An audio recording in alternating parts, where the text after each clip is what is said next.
From the east, west, north, and south, one thing is constant, and that is the news. One thing is constant also on this table, and that is the reviews. Well, this is how we are welcoming you to the headline reviews here on Afro Connect TV, where we bring you details from select newspapers across the country. I am Godwin Sunday, and of course, I'm not doing this alone. I'm doing this with my colleague Olawale Olashupo, who is seated here with me. Adewale, good morning. Good morning. It's good to be here with you on the Friday edition of the show. Yeah, and you're looking great this morning. You're looking well. You're looking you're looking great as well. As usual. Exactly. I wish I can say it's a weekend edition, but then on this table we don't have weekends. Exactly. No weekends for media people, but of course, a lot of Nigerians have worked all through the week, and we can't but have them have that rest that they so deserve. They deserve the weekend. At the weekend. Well, And yeah, we can go ahead this morning from the leadership newspaper. President Bola Tinubu has called on ECOWAS member states to come together, straighten ties, and reject forces bent on causing division within the community. The president stated this at the inauguration of the 6th legislature of the ECOWAS Parliament on Thursday in Abuja. Tinubu, who is the chairman of the ECOWAS Authority of Heads of State and Government, stated this in a statement by spokesperson Ajuri Ngulale, saying that regional solidarity is imperative to strengthen the bloc's resilience and effectiveness at this critical juncture. He emphasized that member states cannot afford to remain passive spectators while the community faces the threat of disintegration. I think this is coming at a very critical juncture, just like the president has said. We've faced the threat of disintegration in our bloc when we had the period of coup and so many coups happening in different countries, particularly in the ECOWAS region, in Burkina Faso, in Mali, and now in Niger, that was very paramount for Nigeria, because Nigeria has one of the largest long borders Nigeria has with the country. And we've seen the reaction of ECOWAS to it, as Nigeria being the heads of the chairman of the ECOWAS region, which has President Tinubu as its chairman. We've seen the reaction to that and how the actions they've been able to take to make sure that these perpetrators are punished in different countries. Sanctions were imposed on them, blockade were imposed on them, and other financial transactions. The reserves in our banks were also frozen. But the reaction from that, because when there's a reaction, there's a counter reaction. The counter reaction from these countries were also to their decision to come together and from a caucus to make sure that we are going to also defend their own country, and their action was to then decide that they were going to leave the ECOWAS bloc, which according to law, requires them to have given them a stipulated period of time, and this has to be worked to make sure that this is achieved. But that was not the process they were willing to take along. They wanted to leave immediately. Then we had diplomacy come to play, because a lot of Nigerians were actually afraid that President Tinubu would send our forces to go and take over the government in other countries. And a lot of Nigerians and other African countries were actually on their heels that this mustn't happen. We must allow diplomacy to prevail, and that is what we've seen, that sanctions have been relaxed and conversations are now being had to make sure that we move our country forward and we move our economic bloc forward. ECOWAS is a fantastic organization, and I think what we want to achieve is a unified community of West African states where we can have a single currency. There was a time we were talking about the eco currency, but we understand the different struggles to hindrances, I beg your pardon, to achieving that. Different Francophone countries have their currency pegged to the French currency. Most of the results are there, and the fluctuation of the naira and all of that. So that's another conversation. But Nigerians are very particular to say that they live in the country where it is safe and secured, and we have a good spirit that we are living in a community, in a state, in a region that is in peace and harmony. Well, Wale, I can't agree less with you on this. But then when I listened to Ngalali's speech and listened to him, I think for once that we should begin to look at build synergies and programs, and also build programs that can bind us together more. Looking at what brought about the African Union. Prior to this time, we have different blocks in the African Union. We have the Casablancas, we have the Brazzaville's, and we have the Monrovias. These blocks have different ideologies, but something brought us together, and that was Africanness. It brought us together. Brotherliness brought us together. From that point, we began to build on the 3 C's, which has to do with cooperation, which has to do with competitiveness.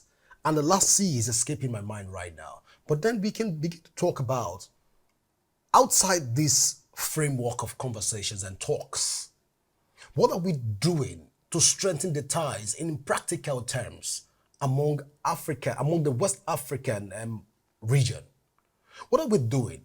Are we building enough synergies, enough competitions, programs, enough symposiums, enough conferences to ensure that the West African sub-region, our relationship is being fostered to be stronger?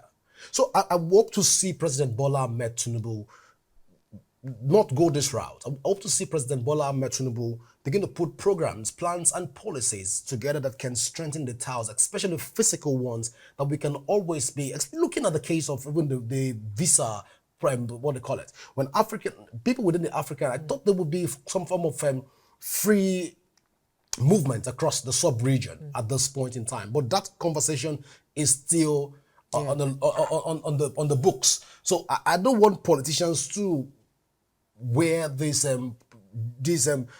cloth which we call the political theatrics, rhetorics, and flowery speeches that are embellished with gorgeous metaphors and idioms, and hardly dilutes the pictures painted by politicians.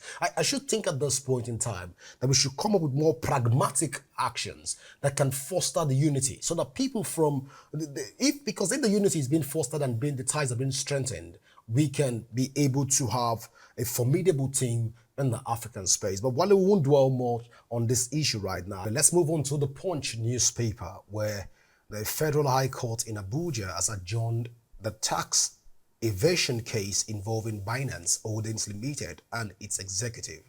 The Federal Inland Revenue Service had dragged the firm to the court for tax evasion. Also joined in the suit are officials of the company, Tigran Gambaran and fleeing Nadine Anjarwala. In the suit marked FHC/ABJ/CR/115/2024, Binance was accused of failing to register with the Federal Inland Revenue for the purpose of paying all relevant taxes administered by the service. The Federal Inland Revenue also alleged that while it was offering taxable services to subscribers on its trading platform, the company failed to issue invoices to the subscribers for the purpose of determining payment of its value-added taxes. At the proceeding, which happened yesterday, Binance and its CEO were absent and had no legal representation in court. Counsel for the Federal Inland Revenue, Moses Ide, told the court that the plaintiff was unable to serve the second defendant, Gambarian, the charge in the Economic and Financial Crimes Commission's custody. Now, Wally, right now, prior to this time, we've seen the EFCC arraign the Binance CEOs and executives of the Binance, but right now we've seen the Federal Inland Revenue coming up with another charge on still the same organization, that Binance have been evading tax in Nigeria, and they've not been able to give records for people that pay tax and all of this. One begin to ask questions at this point. Where was the Federal Inland Revenue all this while? If the Federal Inland Revenue has been very effective to this point, then the EFCC have no business arraigning or arresting this the Binance executives. This should have been a call by the Federal Inland Revenue. We have a lot of alleged Nigerian businesses that evade tax a lot. First of all, we ask, what's the criteria for us to get to this effective taxing system? especially within the rural communities. If we get to rural environments, how do you tax people that sells in a local market in a place like let's use a case study of Cross River State. You're traveling to a place like Yala or Banliku. You're going to a place like let's say you're going to Bekwara or Bochichi. How do you get to this integral parts of those places and begin to tax them? How do you get to Creek Town to begin to place taxes on locals? Now, if this, how has the federal inland revenue been able to solve all of this? That's the first question. The second question that's begging for answer is the federal inland revenue right now coming out to say Binance are been evading tax and they are suing them to court, taking them to court. We are asking the federal inland revenue right now. Binance, as an organization, have been in Nigeria for more than a year, and they've been evading tax.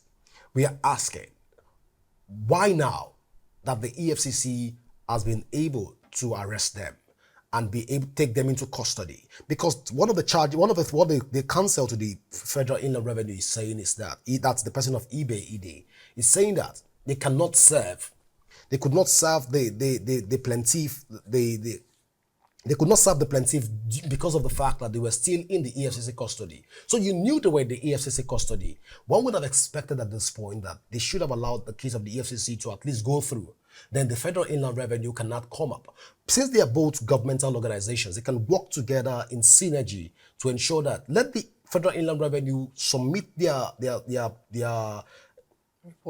evidence or whatever they have against Binance to the federal to the to EFCC, and let EFCC take it up from that point so that the charges can be combined. Although they are different organizations, but they're still the same government. So one would have thought that the government at this point will begin to look at a way to amalgamate, if you like to use that word, to marry, to fuse, like a binary fusions, fuse those charges together from the inland revenue. Let them be joined, like lawyers will say, let them be joined to that case. The Federal Inland Revenue, the EFCC, the Nigerian Police Force, and whatever charges that is being melted on them, that is being purported to be melted on Binance. Let those charges be subsumed, be married, be mitigated. If you like to use the word, you can say let it also be conglomerated in the same form, so that we can have this issue on Binance done once and for all, because I don't want to hear tomorrow morning that Binance also a new organization from I don't know. I don't know whatever would happen, but I think there's a lot to unpack in this conversation. Yeah. First, you've raised a very important point to ask about what was the Federal Inland Revenue doing for all this while, and for them to this extent have not been able to make sure that these people are being they're paying their dues as and when due. And I think that's a conversation that it's there for another day. So now those people have been invited into the country. They were held by the Office of the National Security Advisor to the President, and they were held for a number of days before we were told of their fate, because at first we were told they were called in for questioning. Thereafter, we understand that they came in not only for questioning, but they've been arraigned and been detained by the Office of the National Security Advisor. Then thereafterwards, these people, even before they were able to serve the court, we had one of them absconded. Magically absconded. Magically absconded. I'm trying to find a better way to put it and not sound cynical or sound most critical in looking for the subtle language that we can use to describe this. We move forward. Because we have these people in our custody, and how can we say these people, one of them was able to abscond away from our custody? It's quite absurd, and I think that question has not been answered till today. And now we've seen them charge them to court. We must be able to project Nigeria as a country that is governed by the rule of law, and the rule of law must supersede everyone in the country and must guide everything that we do. Binance or no Binance, the court itself has to make a decision whether they have to be kept in custody. Now, though we're not in court that day, they had no legal representative. Why did that happen? I think that has to be answered as well. Then going forward, what exactly do we want to achieve with Binance? You cannot keep keeping them forever. This is an organization that continues to run itself in other countries. How can we make sure that we're communicating with other countries, even with countries in our West African bloc, to make sure that these people are not only getting away with things that they do with Nigeria, but making sure that even other countries are holding them to account, and to make sure that, of course, the Binance executive that have absconded, that there has been an Interpol bounty on him, that he must be found by Interpol. But that itself will take a longer process for it to happen. Can we always make sure that we do not fall into deep and trying to find a way to come out of it? Well, a lot of questions begging for answer. Now we are moving to this day newspaper. The defense headquarters said 2,351 terrorists were killed in the first quarter. The defense headquarters says troops neutralized no fewer than 2,352 terrorists, apprehended 2,308, and rescued 1,241 kidnapped hostages in different operations nationwide between January and March. The Director of Defense Media Operations, Major General Edward Buba, made this known on Thursday in Abuja while giving updates on military operations across the country. Buba said some of the terrorist commanders killed were Abu Bilal Minuku, aka Abu Bakr Mainok, the head of Is al-Fakon province of ISGS, and ISWAP, and Haruna Isiya Bodero. He added that some terrorist commanders who operated in Benin Gawi Forest, Kaduna State, and along the Abuja-Kaduna Highway were killed by troops on February 21. Now, this is a report given for the first quarter of the year from January to March, and we see this number of terrorists that have been said to be neutralized. 2,352 terrorists have been neutralized. That means they were killed, and 2,308 people have been apprehended. This says a lot about our country. And mind you, 1,241 kidnapped hostages were freed. If we can have 1,241 hostages, almost 1,300 hostages freed by the Nigerian army, then the question begs, how many more people are still in captivity? If you can have this number of people being freed by the security agency itself, then it speaks about something that has to do with the state of insecurity in our country. It's in a depressing state. There's no how we want to sugarcoat it. We cannot deny that the previous administration has done what it can to ensure that peace and safety is achieved in Nigeria. But we've seen the issue of security mutate into other things. Gone are the days we only talked about terrorism being situated in one part of the country, terrorism being situated in one part of the country, or having kidnapping, only kidnapping of school children. Now we have people in their communities, in their homes, being kidnapped. We've talked about state security in this at this table, and it's very paramount that we must make sure that security is local.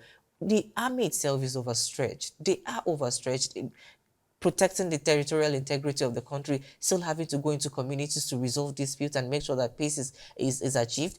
If we didn't have the army go into Okwama community, they wouldn't be dead in Delta State. And that is not their responsibility. Their responsibility is to guide the territory of the country. So if we have the army doing the job of the internal security in the country, they provide supports for other West African states. We do a lot of things. And I think it's just overstretching them. And we must make sure that there's a security architecture itself that caters to the needs of the people, that makes sure that security itself is local. Security becomes the responsibility of every person in the community, every person in the state, and the federation at large. So I think also we need to look at the issue of those that were apprehended. Let us make sure that they go through the process. They must be charged to court, and the court must be able to determine whether or not these people are guilty, because we've had different people that suffer for the things, for the crimes they did not commit. And these people that are also killed, as well, what exactly do? We can't just become a country where we kill thousands of people just because we want to fight terrorism.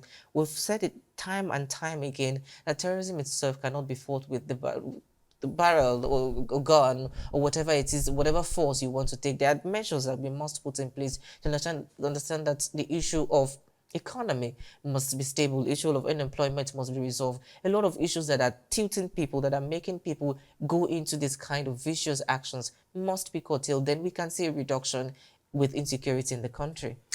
Well, Wale, I can't agree less. But then again, like you've raised salient points and concerns, I want to say that imagine in Nigeria where every 2 kilometers you walk to, you have like a food bank where people that cannot afford a meal can go in to get food to eat. Just imagine a Nigerian of that magnitude.